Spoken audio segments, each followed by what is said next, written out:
नमस्कार। मेरा पूरा देश सुन रहा है। राष्ट्र की आवाज 140 करोड़ लोगों की एक ही आवाज। आपके साथ में हूं सरफराज। मैं सरफराज सैफी आपको बताना चाहता हूं, मेरे हिंदुस्तान को दहलाने की आईएसआईएस की साजिश रच रहे थे दहशतगर्द। आईएसआईएस किस तरीके से दिवाली से पहले देश की राजधानी दिल्ली से लेकर हिंदुस्तान के कई शहरों में दहशत फैलाने की साजिश को पुलिस ने नाकाम कर दिया। आतंक के इंजीनियर अपना दिमाग का इस्तेमाल करके हिंदुस्तान में आतंक फैलाने की कोशिश कर रहे थे और ये दहशतगर्दी की ट्रेनिंग का काम भी कर रहे थे।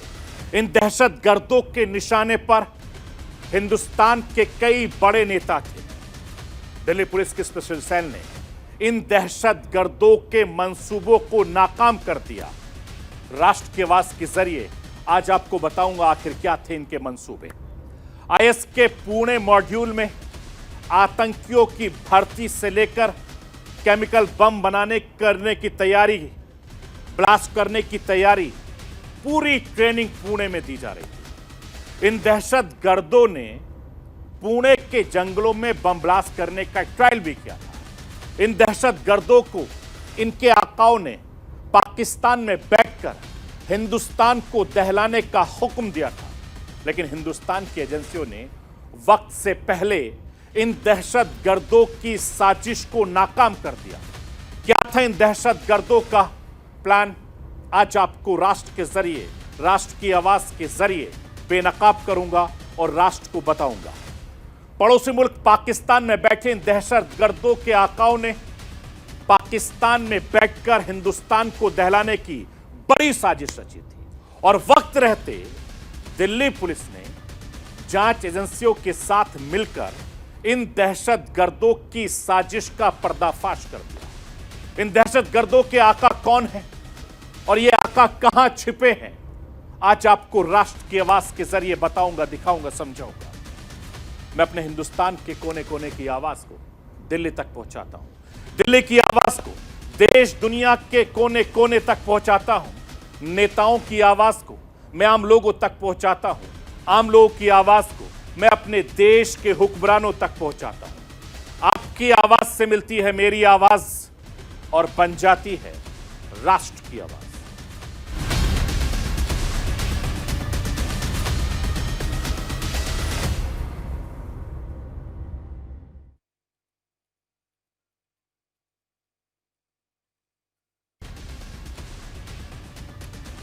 हिंदुस्तान को दहलाने की किस तरीके से आईएसआईएस के दहशतगर्द पड़ोसी मुल्क पाकिस्तान में बैठकर साजिश रच रहे थे। ये दहशतगर्द अपने मकसद में कामयाब हो जाते तो मेरा हिंदुस्तान दहल जाता। मैं आपको ये बताना चाहता हूं कि हिंदुस्तान में इस वक्त त्योहारों का सीजन चल रहा है। एक के बाद एक कई त्योहार हैं। हिंदुस्तान में इस वक्त चुनावी माहौल भी है।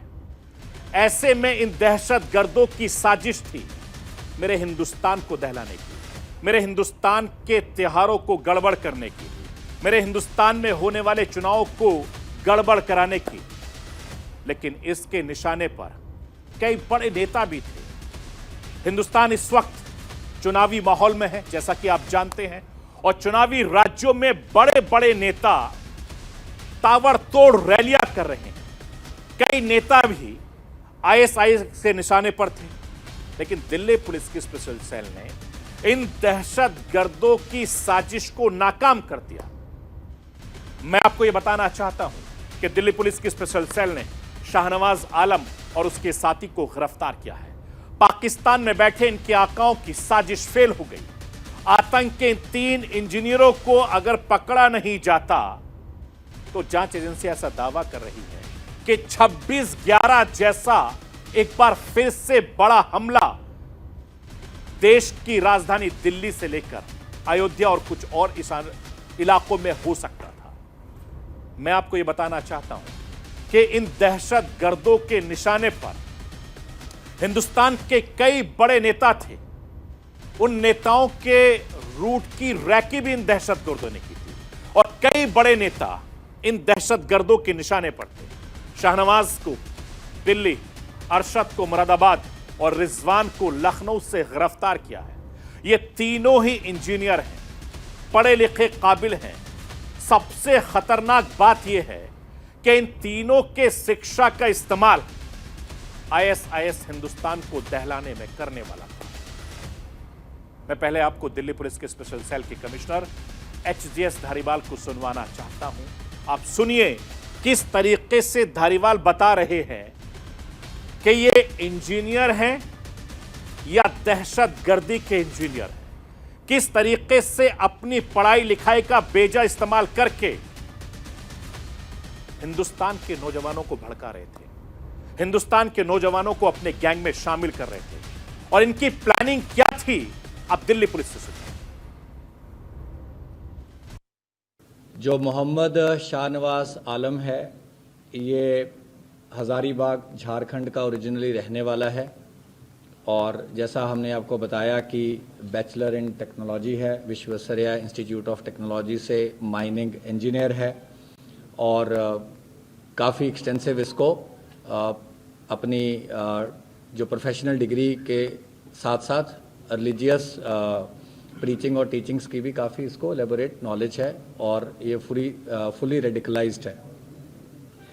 जो इसका साथी है, जो दोनों लोग अरेस्ट हुए हैं, जो मोहम्मद अरशद वारसी है, ये भी originally he was also native of Jharkhand, लेकिन उसके बाद इसकी जो तामील है अलीगढ़ मुस्लिम यूनिवर्सिटी से हुई। इसने बीटेक इन मैकेनिकल इंजीनियरिंग करी है और इसके बाद ये PhD from Jamia Millia in Islamic principles in management की ये डिग्री कर रहा है, डॉक्टरेट कर रहा है और ये होम ट्यूशन्स भी साइंस और मैथ्स की लेता है। और जो इनका तीसरा साथी है मोहम्मद रिजवान अशरफ, जो कि मौलाना का भी रोल करता है, जो कि रिलीजियस एक तरीके से टीचर भी है और जिसने इनको जो बैत कहते हैं, जो कि ओथ ऑफ एलिजियंस या ओथ ऑफ कमिटमेंट दिलाई थी, ये आजमगढ़ यूपी का ओरिजिनल नेटिव है और उसके बाद इसने अलीमियत इन अरेबिक 2009 में पूरी करी और इसने भी जो बीटेक है गाज़ियाबाद से कंप्लीट करी और बीटेक होने के बाद ये प्रयागराज चला गया और कंप्यूटर साइंस में बीटेक है और अपनी फैमिली के साथ ये वहीं पे रहता है। मैं आपको ये बताना चाहता हूं कि माइनिंग इंजीनियर की पढ़ाई के चलते शाहनवाज को ब्लास्ट नॉलेज का बहुत बड़ा एक्सपीरियंस है, ऐसा दावा दिल्ली पुलिस कर रही है। इसने कई प्रयोग भी किए हैं, इंटरनेट की अच्छी खासी नॉलेज रखता है, यह दावा है दिल्ली पुलिस का। इसके अलावा कई सारी चीजों में एक्सपर्ट है। इसके परिवार के कई सदस्य भी फरार हैं। शाहनवाज हजारीबाग का रहने वाला है। मैं आपको मोहम्मद शाहनवाज आलम की क्राइम कुंडली के बारे में बताना चाहता हूं। आप देखिए, एनआईटी नागपुर से माइनिंग में बीटेक किया है। 2019 में डकैती और चोरी के मामलों में हजारीबाग में गिरफ्तार हुआ था। 8-9 महीने जेल में रहा। दिसंबर 2020 में उसको जमानत मिली। टेलीग्राम के जरिए कट्टरपंथी का पाठ पढ़ा, ऐसा दावा किया गया। बम बनाने और विस्फोटक में माहिर था, यह दिल्ली पुलिस दावा कर रही है। आईडी बनाया और दिल्ली राजस्थान में टेस्ट भी किया। अप्रैल में पुणे मॉड्यूल के दूसरे सदस्यों से मिला था। पुणे में रेड के दौरान यह गिरफ्तार भी हुआ था, लेकिन भाग निकला था। एनआईए ने गिरफ्तारी पर 3 लाख रुपए का इनाम रखा था। दूसरे दहशतगर्द का नाम है मोहम्मद अरशद वारसी, इसका पूरा नाम है। अरशद वारसी एएमयू से इंजीनियरिंग की पढ़ाई किया है, जैसे धारीवाल साहब भी बता रहे थे। जामिया से डॉक्टरेट की पढ़ाई कर रहा था। साइंस और मैथ में होम ट्यूशन भी दे रहा था। एक कार्यक्रम में शाहनवाज और वारसी दोनों की मुलाकात हुई। तीसरा, रिजवान अशरफ की कुंडली मैं आपको बताना चाहता हूं। रिजवान अशरफ कंप्यूटर साइंस में इंजीनियरिंग कर चुका है, मदरसे में बच्चों को तालीम देता है और यह दावा किया जा रहा है कि पाकिस्तान में बैठे हैंडलर के जरिए आईएसआईएस में शामिल होने वाला था। इन सब के बीच ये पढ़े लिखे इंजीनियर, पढ़े लिखे हैं, आतंक के इंजीनियर अपना दिमाग का इस्तेमाल करके हिंदुस्तान में आतंक फैलाने की कोशिश कर रहे थे। ये दहशतगर्दी को बढ़ाने की ट्रेनिंग भी दे रहे थे। मैं आपको ये बताना चाहता हूं कि दिल्ली पुलिस ने इन लोगों से पूछताछ की है। पूछताछ करने पर कई सारी चीजें सामने आई हैं। गिरफ्तार दहशतगर्द इंटरनेट से केमिकल बम बनाने के तरीके सीख रहा था, जिसे पाकिस्तान में बैठे इनके आकाओं ने मुहैया करवाया था, जिसने देश विरोधी गतिविधियों से जुड़े दस्तावेज भी शामिल हैं। आईएस के पुणे मॉड्यूल में आतंकियों की भर्ती से लेकर केमिकल बम बनाने और तैयार करने, ब्लास्ट करने की पूरी ट्रेनिंग पुणे में दी जा रही थी, ऐसा दावा किया जा रहा है। इन दहशतगर्दों ने पुणे के जंगलों में बम ब्लास्ट करने का ट्रायल भी किया था। शाहनवाज के ठिकानों से लिक्विड केमिकल भी बरामद हुआ है और दिल्ली पुलिस के खुलासे के बाद यह पता चला है कि केमिकल का इस्तेमाल आईडी बनाने में किया जाने था।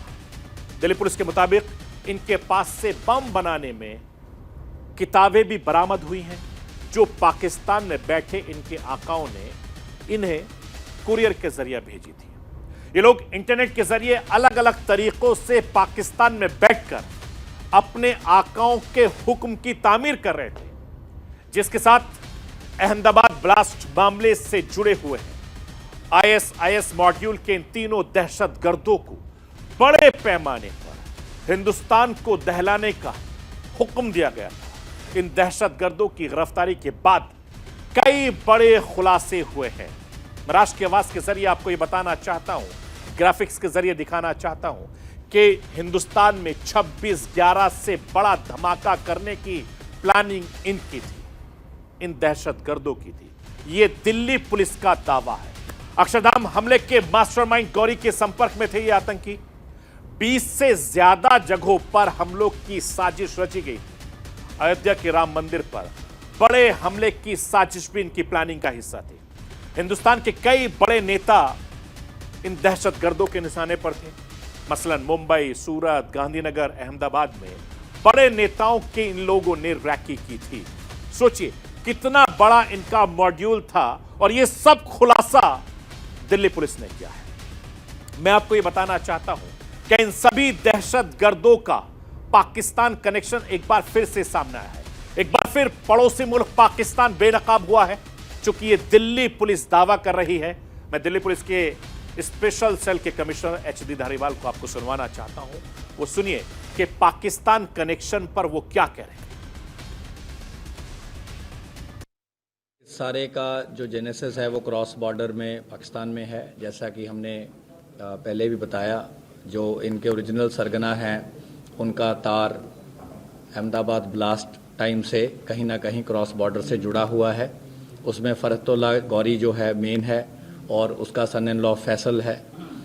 लेकिन एक स्मोक स्क्रीन लगाने के लिए ये लोग जो हैं वहाँ से इनको डिफरेंट तरीके से एक ऑनलाइन गाइडेंस और ऑनलाइन लिटरेचर और जो रिमोट तरीके से, जैसे कि उनसे डायरेक्ट कनेक्शन ना हो सके, उस तरीके से तमाम चीज़ों की इनको हेल्प जो है मुहैया करवाते हैं।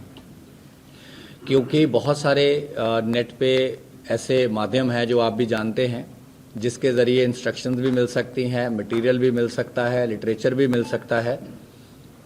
तो उन सारी चीज़ों का इन्होंने अभी तक यूज़ किया था आईडीज़ बनाने के लिए, एक्सप्लोसिव्स पे एक्सपेरिमेंट करने के लिए। जैसा कि आप जानते हैं तीनों इंजीनियर हैं, बीटेक हैं, कंप्यूटर साइंस हो, चाहे मैकेनिकल इंजीनियरिंग हो, चाहे जो भी हो, एक टेक्नोलॉजिकल बेंट ऑफ माइंड है और रेडिकलाइजेशन का एलिमेंट तो है ही। मैं आपको यह बताना चाहता हूं, मेरे मुल्क हिंदुस्तान को दहलाने के लिए सरहद पार बैठे दहशतगर्दों ने हिंदुस्तान के पढ़े लिखे नौजवानों को तैयार किया, ताकि हिंदुस्तान में हिंदुस्तान के रहने वाले लड़के धमाके कर सके। सबसे बड़ी बात यह है कि आईएसआई जिस तरीके से अपना मॉड्यूल लगातार फैला रहा है, उससे कई सारी चीजें सामने आती हैं। चूंकि शाहनवाज की गिरफ्तारी कई बड़े सवाल खड़े करती है। इसी साल पुणे पुलिस ने शाहनवाज और उसके दो साथी इमरान और यूनुस को एक बाइक चोरी करते हुए पकड़ा था। पुलिस कस्टडी से शाहनवाज भाग गया था। पहले पुणे पुलिस को लगा कि दोनों पकड़े गए, संदिग्ध बाइक चोर हैं, लेकिन जब इन दोनों से पूछताछ हुई तो यह खुलासा हुआ कि ये चोर नहीं है, आईएसआईएस के आतंकी हैं। यह दावा किया गया, स्लीपर सेल मॉड्यूल का हिस्सा है। इस पूरे मामले की जांच महाराष्ट्र की एटीएस को दे दी गई। महाराष्ट्र की एटीएस ने जब जांच की तो कुछ और खुलासे हुए, कई और लोगों को गिरफ्तार पकड़ा।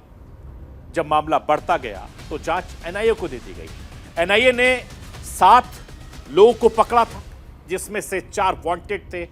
इनके ऊपर 3-3 लाख रुपए का इनाम था। इसमें शाहनवाज भी शामिल था, जिसके बारे में मैं आपको बता रहा था। यह आतंकी संगठन पुणे में केमिकल के जरिए बम बनाते थे। पुणे के जंगल में बम का ट्रायल भी किया था, ऐसा पुणे पुलिस दावा कर रही है, जांच एजेंसी दावा कर रही है। लेकिन तीनों दहशतगर्दों की गिरफ्तारी के बाद अब दिल्ली पुलिस यह पता लगाने में जुटी है कि शाहनवाज और उसके साथी किसके इशारे पर काम कर रहे थे, किसके इशारे पर दिल्ली को दहलाने की साजिश रच रहे थे, किसके इशारों पर जंगलों के अंदर बम बना रहे थे, बम को टेंस कर रहे थे, किस आतंकवादी ने हिंदुस्तान पर हमले के लिए कई सोशल मीडिया के अलग अलग प्लेटफॉर्म के जरिए यह भड़काने का काम भी कर रहे थे। मैं आपको यह बताना चाहता हूं कि सरहद पार से इन दहशतगर्दों को हुक्म दिए जा रहे थे, ऐसा दावा किया जा रहा है। गुजरात में 2002 में अक्षरधाम मंदिर पर जो अटैक हुआ था, उसका मास्टरमाइंड फरतुल्ला गौरी इन दहशतगर्दों को हुक्म दे रहा था। गौरी भारत से फरार होकर पाकिस्तान में छिपा हुआ है। फरतुल्ला गौरी नौजवानों को ऑनलाइन जिहाद के लिए तैयार कराता है, उकसाता है, भड़काता है। मैं आपको राष्ट्रवाद के जरिए आतंक के इन आकाओं की कुंडली भी बताना चाहता हूं। जरा देखिए, जिस शख्स की तस्वीर मैं आपको दिखा रहा हूं, इसका नाम फरतुल्ला गौरी है।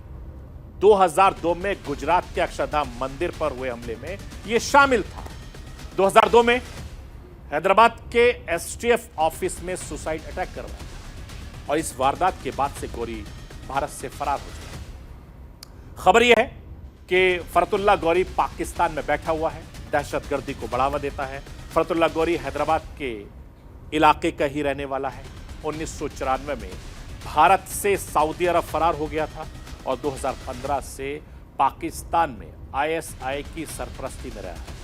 टेलीग्राम, फेसबुक, यूट्यूब के जरिए वो हिंदुस्तान के नौजवानों को गुमराह कर रहा है, उनका ब्रेन वॉश कर रहा है, उनको दहशतगर्दी के बारे में बता रहा है, सिखा रहा है।